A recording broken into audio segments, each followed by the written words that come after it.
O Vikings, shadows of death upon the frozen waves. O sons of darkness, born from the heart of northern storms, with blood-soaked axes and hearts colder than the Scandinavian ice. Your name pierced the chest of history like a dagger. They say that only two things are infinite, the universe and human stupidity. But if you add the Vikings to this list, it will become complete. Welcome to my channel.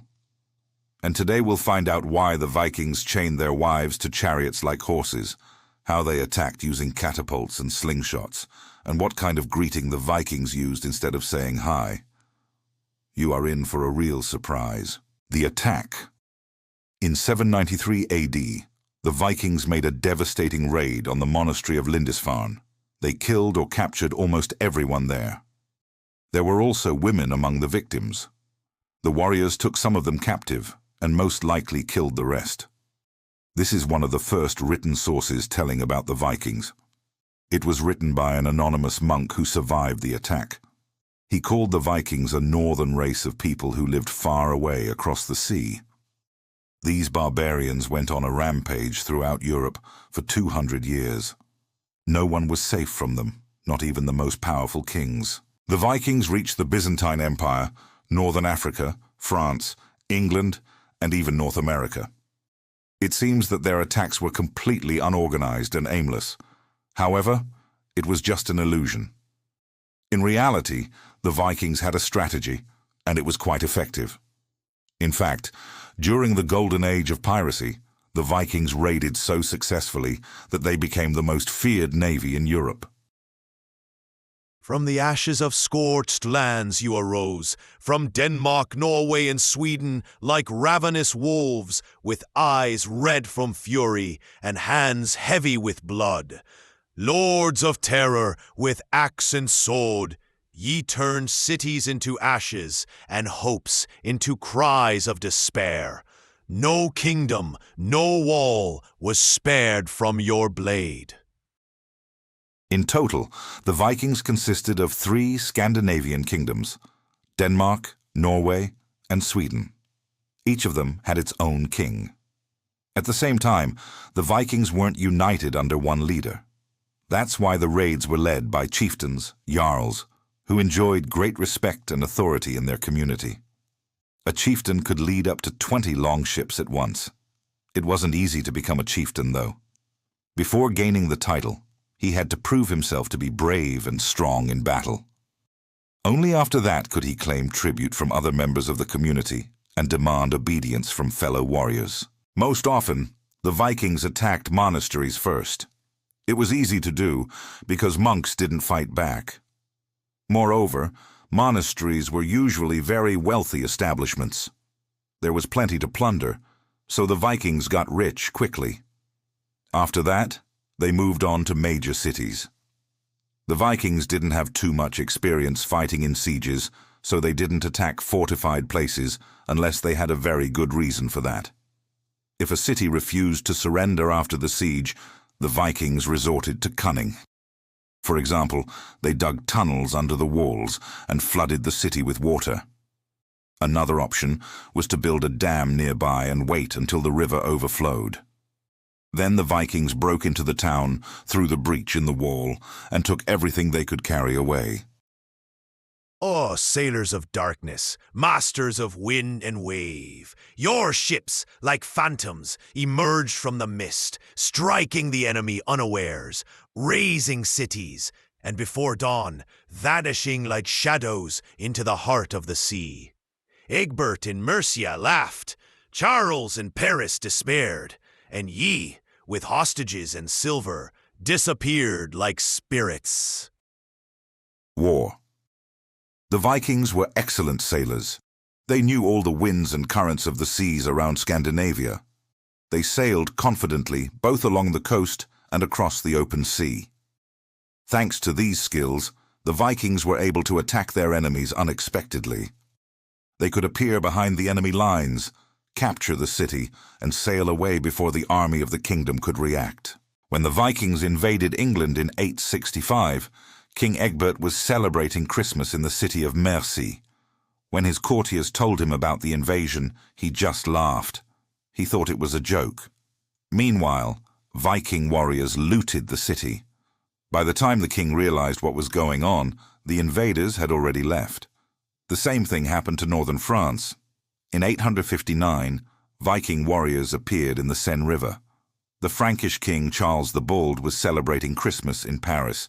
He couldn't even stop the invasion because the Vikings had taken hostages. So Charles had to go to the Viking ships and bargain for the hostages. As a result, the Vikings received 700 pounds of silver. Battle. Despite the terror they inspired, the Vikings weren't invincible.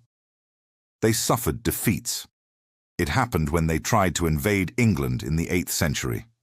Egbert assembled an army of Anglo-Saxons and defeated the invaders at the Mercian Battle of 874. And in 860, a Viking army tried to invade northern Africa and pillage the city of Barbary. The Berbers defended their city bravely. They beat the Vikings and threw them into the sea. Only a few ships managed to escape. However, there were battles where the Vikings showed how strong they were. For example, in 885, the Vikings defeated the army of King Arnulf of the Carolingian Empire. The Vikings came to power in northern Europe around the 8th century. Their heyday fell between the 9th and 11th centuries. During this time, the Vikings either conquered new territories or established trade relations with different countries. But soon, Christianity began to spread in Europe, and many kingdoms banned paganism. The Vikings were pagans, so they had to go. They left their homelands and settled in the northeast of the British Isles, Normandy, France, and the western coast of Scotland. Some Vikings chose to convert to Christianity. In 1066, William the Conqueror invaded England and captured it. From that moment on, the golden age of the Vikings came to an end. Strange customs. The Vikings had a lot of strange customs. Here are just a few of them. Instead of saying hello, the Vikings used to greet each other with the phrase, "What brings you here?" If you want to know what time it is, ask a Viking, "Do you know what hour it is?" He would reply, "I don't know what hour it is." In turn, if you wanted to find out if someone had seen something, you had to say, "Tell me what you see." And the answer would be, "I do not see anything." The Vikings loved feasts, and they celebrated every victory with a feast. Most often, they were dedicated to their gods. The feasts lasted for several days, during which the Vikings ate and drank, sang and danced. Women were invited to the feast. To entertain guests of honor, sometimes a woman would dance while standing on her hands, and she could dance like that for hours. A shield was considered a Viking's second skin. From it depended his life and health. Therefore, when a Viking warrior died in battle, his shield was treated with special reverence. When a funeral pyre was being prepared, the shield was placed under the warrior's head. Also, the Valkyries were believed to come for the warrior's soul through his shield. The shield was then thrown into the fire, and the warrior's widow could only take the ashes with her. If the warrior had survived, the shield was hung in the hall of his house. Every Viking wanted to have more shields than his enemies. The best ones were decorated with intricate patterns and served as a symbol of the owner's greatness. Even the Vikings' weapons were unique. Swords were usually inherited in families. Sometimes they were passed down from father to son for several generations. Swords were decorated with precious stones and metals. An ordinary sword cost a lot of money, but the most expensive weapon was the so-called fool's weapon. It consisted of two connected swords. The handle was decorated with a cross-shaped ornament, and the blades were adorned with patterns. Such weapons were only owned by kings and chieftains. Surprisingly, the Vikings weren't only ferocious warriors, they were also very superstitious. Before sailing on a long voyage, they made sure to appease the gods. After all, the Vikings believed that the gods determined the fate of every warrior. When the Vikings seized a Christian, they often converted him to Christianity. True, not out of good intentions, but because they believed that God would protect them on the road. Battles between the Vikings and other nations often ended in massacres. For example, the Battle of Fýrisvellir between the Vikings and the army of King Harald Fairhair of Norway resulted in the death of 3,000 warriors. However, even after such victories, the Vikings did not touch the corpses of the dead. Their religion prohibited desecrating the bodies of those who had died in battle. For the same reason, the Vikings never left the battlefield until they recovered the bodies of their dead soldiers. Sometimes, the Vikings took captives during battles, but they rarely sold them. Captives were often ransomed for gold, silver, or even for weapons. Female captives were considered especially valuable. Many Vikings married them and kept them as concubines. Your women, O Vikings, both valiant and enslaved, equal to men, yet bound in the chains of your traditions, brave in battle, ruthless as archers, yet in the camp, like horses yoked to wagons, they bore the weight of your plunder with whip and chain. Your cruelty, even in love, was a blade with two edges. The Vikings and women. Surprisingly, the Vikings had a very strange attitude towards women. On the one hand, women were considered equal to men. They could own property, dispose of it, and even engage in trade. At the same time, the Vikings believed that women were inferior to men. If the wife didn't listen to her husband, he could beat her without any consequences. Well, the wife could also hit him back. Women were forbidden to own a knife or any other weapon. If a woman committed murder, she was banished from the kingdom. At the same time, female Vikings were distinguished for their courage. They participated in battles, led their own ships, and could easily defend themselves in close combat. The only way a Viking woman could get to Valhalla was to die in childbirth. In addition, the Vikings practiced a rather strange custom, chaining women to chariots like horses.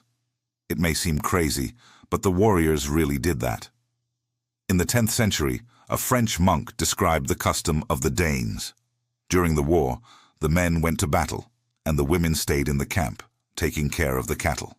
And they harnessed the cows to chariots. The women were responsible for driving the chariots, and they did it by whipping them with rods. Some women were even chained to the chariot to make it easier to control. The chains were attached to their legs, and the women had to pull the ropes with their hands.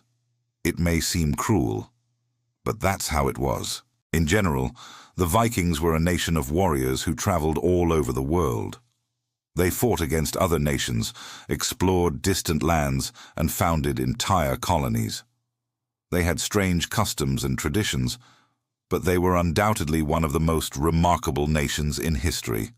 Thank you for watching. Subscribe to the channel and put likes. See you soon. Bye.